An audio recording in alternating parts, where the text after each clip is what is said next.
Hi Studebaker fans, today we're looking at the 1965 Studebaker Daytona Sport Sedan. There were just 1,627 of the 65 model sport sedans built, and this one is a personal import to Australia. It's probably the only 65 sedan in Australia, but the purpose of this video today is to go through all of the features of this particular model, the sport sedan two-door model, to complement our written ID guide on classicregister.com. So having a look at a few of the unique features of the Daytona for 65. Obviously you've got the Daytona badging. These side strips, these aluminium panels changed slightly. These actually reflected the same panels that were on the 64 Cruiser. So instead of having this middle line blacked out on the Daytona, they've now got this outer line blacked out.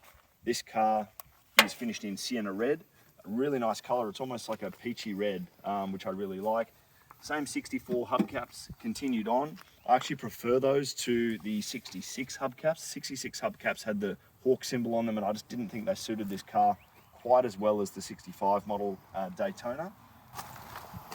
Further down the side of the car here, you can obviously see one of the things you could get was the vinyl roof. Now there were two color options for the vinyl roof that we'll look at in the brochure shortly. We've got an original brochure for these 65 model cars. Along the back here, you can see the nice shape of the roof, the way it was designed by Brooks Stevens, and of course the V8 badge. Slightly different V8 to previous model years. They went to a Chev 283 V8 in this particular model. Around the back of the car for the 65 model here, they simplified it a little bit. You no longer had the Studebaker letters across the tailgate. You just got a single piece of brightwork, and then also this piece of brightwork across the middle. Studebaker on the left, Daytona on the right. You had options as well for overriders on the bumper bars. You've got these center ones here, but you also had an option for wider overriders as well. Another difference between the 65 and 64 model two-door Daytonas was, of course, that they went to the two-door sedan body rather than the hardtop. So this means that you've got a B-pillar here, rather than being able to wind down all the windows and have the whole side of the car open. You've got a B-pillar here, and of course that B-pillar remains when you wind the window down, so you've got that there. So it looks very similar to a 64 model, but quite a different car. So we went out and got ourselves an original 65 Studebaker brochure just to see the different options and features that these cars had. So this is a really nice brochure. It's got all of the trim types and things that you can select on the models of the 65 year, and it's also got the little extracts of the trim cutouts there as well. So with this example, this is Sienna Red. Now obviously our paint maybe has faded a little bit compared to this brochure. To me, the Sienna Red appears a little bit peachy in colour. It's more of a red in the actual brochure in this extract. And the Daytona, you can see from the title here, you got Sport Sedan, Daytona and Cruiser. The Daytona had an option of black vinyl or a white vinyl roof. I really think that the Sienna Red looks great with the white roof, but obviously you've got the option of the black roof as well, and all of the other colours here on the colour chart. I've seen a lot of the turquoise, a lot of white and black cars as well with contrasting roofs. Really, really nice, neat looking car for their time. So we did a video a little while ago on the 1964 Daytona range and what I thought about how good the cars looked with the redesign by Brooks Stevens. And I really think that in 65 they refined it even further. They didn't make any major changes. They just made a few little tweaks to the accessories and bodywork, and I think it's a very, very neat looking car. And it's around that era of the Mustang. It's not a huge two-door sedan, it's a relatively compact car compared to other models. But it's really neat and square in its design, and if you're looking for an alternative to a Mustang, I think the Studebaker Daytonas or the two-door versions, Commanders and others, make a really nice, neat alternative. So 65 saw a change to the trim as well. Despite Studebaker running out of money and technically going out of business, they put in some effort to change the trim inside. These door cards for the 65 model are unique with the way this chrome trim goes, and they're quite different to the 1964 year. You also had a very big change to the trim itself. Now these larger pleats that are used on the seats, and I apologise for the condition of this seat, this obviously was the driver's seat before this car was converted to right-hand drive, so it's been converted for Australia, and this seat's obviously copped a lot more wear than the other side. Rest of the vinyl up top here is in pretty good condition. But these larger pleats were applied to the seats in the back as well, with the big sort of button retainers. And if you have a look inside here, you can see the large big button retainers and the larger pleats, little centre armrest there as well. So this new trim pattern design was unique for the 65 year, and we can have a look at the brochure as well to see the different type of trim options we had. So as I mentioned in another video we have for the Studebaker Daytonas, the 1964 models, a lot of Studebakers came to Australia. They were imported as knockdown kits, and we've been able to get this one converted to right-hand drive with right-hand drive gear we've had from another car.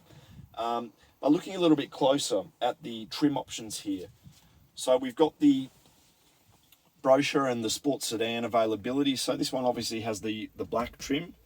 The other trims available were brown vinyl, red vinyl, or blue vinyl. For the Sienna Red car, it's probably most appropriate that it had black trim. I would have liked to have seen a cream or more beige trim option available. It would have been a nice contrast as well, but I think black looks pretty good on this example. If I did have a choice of colour, either Sienna Red or the turquoise look amazing as external colours for these cars as well, and combined with a number of these trims. So overall, the condition of this car's interior is okay. It's got its original carpets. It's relatively clean and in good condition, but look, it does need a refurb. It's all usable. There are some parts of the door cards and areas that need repairing. This whole panel here has sort of come off, but it's a very solid car, and we'll show you some other features of it later. Really solid example, especially compared to some that you see that have been in the northeast of the United States and suffered a lot of rust. Even the headliner is pretty good. Some things need repair. Little sun visors drop down. So like most Studies of this era, you got your Studebaker VIN plate here, which is the Canadian plate.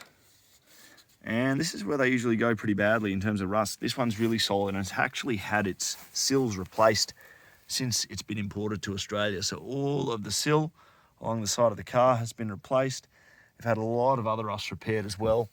There was significant rust in the front mudguards, and we had the mudguards painted sort of to match, and it's actually turned out really well to match the existing paint as best possible, so you can hardly tell that those guards have been rust repaired and painted. Really nicely done. The front panel as well has all been redone, so it's a really solid example now of this car, probably one of the best, non-fully restored, but, and you can see the rear panel as well has been cleaned up. So overall, a really nice solid Daytona. And these little stone chip guards as well were an optional feature. We detailed them in the 64 Daytona guide. Nothing much to show here in the trunk of the 65 Daytona, other than the fact that this example is really solid. Nothing around the gutters.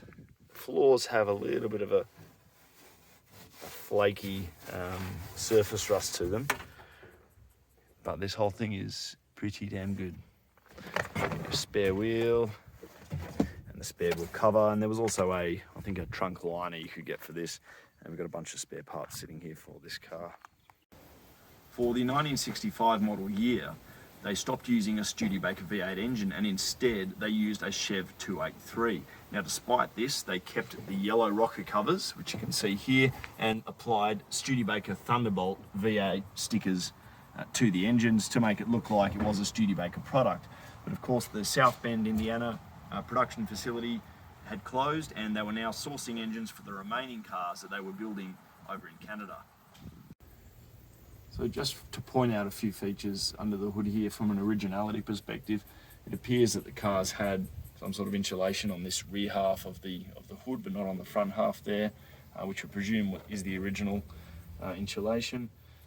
We've got down here the body tags, so the VF8 and the body number, I believe, tags on the firewall there. Now Studebakers were notorious for rusting around this seam here and in this area. There is a bit of surface rust there, a bit of flaking, but nothing's gone through there. It's actually a pretty solid car. Now for the engine numbers on these 283 Chevs. You come down here behind the alternator, and there's a little section, flat area of the block there. And you can see this number is 805 447 095. I believe the Studebakers all had 283 engines higher than 805 420 or above. So this is 805 447, so it's definitely within that higher range, and that just related to the batch of 283 engines that they sourced from Chevrolet. Onto the VIN tags, which I mentioned briefly before. So that is indeed the body number. The VF8 is the V8 two-door sedan, which is this particular series. So the two-door pillared sedan. And like most American or muscle cars, there's just so much space to work inside the engine bay of these things. It's much better than, say, working on a old classic Mini or something, or European, where it's far more complicated and tiny engine bay. There's plenty of space. And I suppose the other benefit of this sort of car is that because it's a Chev 283, you're always going to be able to get parts for these later series Studebaker engines. I don't think supply is exactly an issue for early Studebaker engines, the 259s or the 289s, but in terms of upgrades and availability of things, Chev 283 is a very, very commonly used engine. You can even get fuel injection kits and things if you're so minded.